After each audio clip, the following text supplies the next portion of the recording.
Salve, galera, mais uma vez, a gente podendo falar da Bíblia, podendo falar do Evangelho de Jesus Cristo. Bíblia, aqui ó, estudo, leitura de Bíblia.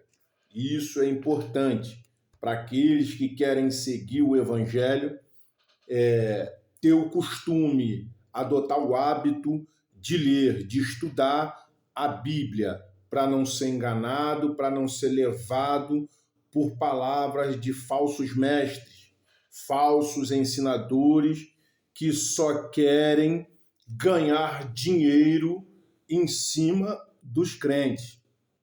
Você que hoje sentiu o toque, aquele que sente o toque de conhecer a Jesus, de servir a Jesus, de uma nova vida com Deus. Primeiro, você tem que ler a Bíblia, tem que estudar, buscar entendimento daquilo que o Evangelho ensina para que você não seja enganado por pastores politiqueiros que usam da Bíblia, que usam da igreja para fazer política, para ganhar dinheiro, para enriquecer. Você precisa encontrar o conforto para a sua alma dentro do Evangelho. Hoje nós vamos estar examinando no Evangelho de Jesus Cristo, segundo escreveu Marcos, no capítulo de número 11, a partir do versículo 15 até o versículo 18. Não vou ler tudo para que não tome o tempo, a gente estoure aqui e não consiga publicar. Então, está escrito assim, Jesus no templo,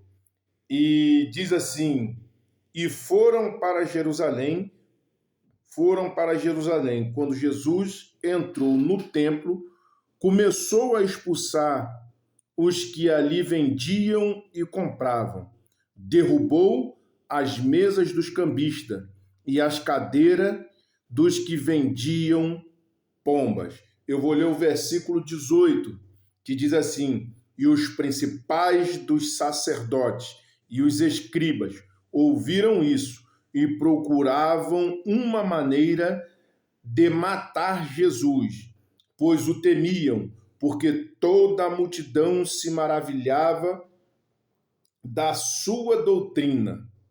Aí o versículo 19 vai dizer, e vindo à tarde Jesus e seus discípulos saíram da cidade. O que eu quero esclarecer aqui hoje, quem matou Jesus não foram aqueles pecadores comuns, os ímpios que a gente costuma falar.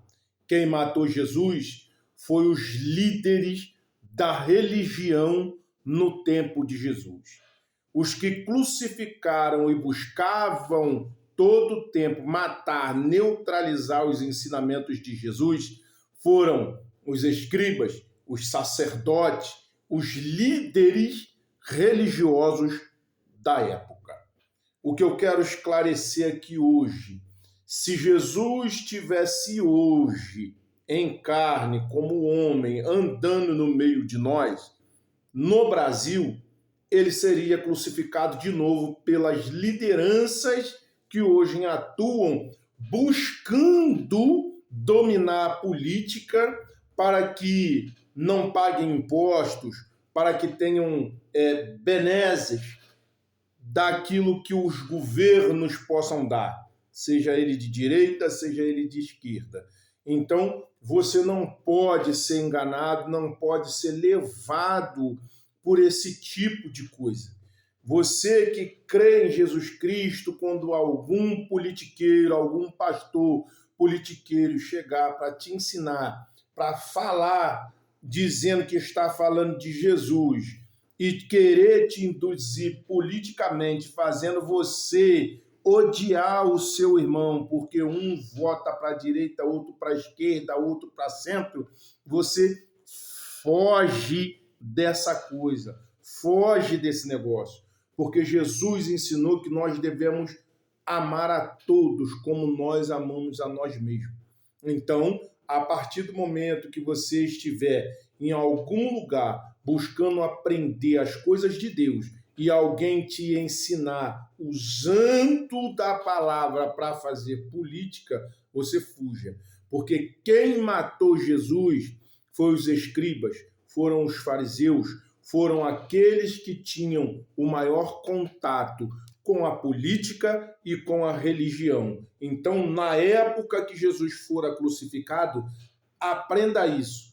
Quem matou Jesus foi a liderança da religião, ou seja, a religião, a liderança da igreja da época, ajuntou-se com a política e matou Jesus, crucificou Jesus, o acusando de coisas que ele não fez.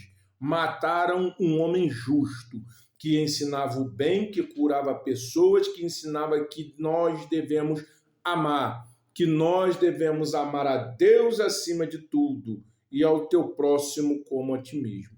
Então, o ensinamento de hoje, aquilo que hoje eu posso transmitir para você é isso. Aprenda isso. Se tem dúvida, abre lá. No Evangelho segundo escreveu Marcos, Evangelho de Jesus Cristo, segundo escreveu Marcos, no capítulo 11, a partir do versículo 15 ao versículo 19, e você vai ver. No versículo 18 vai estar lá. E os principais dos sacerdotes e escribas ouviram isso e procuravam uma maneira para matar Jesus. Então, tenha cuidado. Encha o teu coração de amor, o amor de Deus para com o teu próximo. Amém?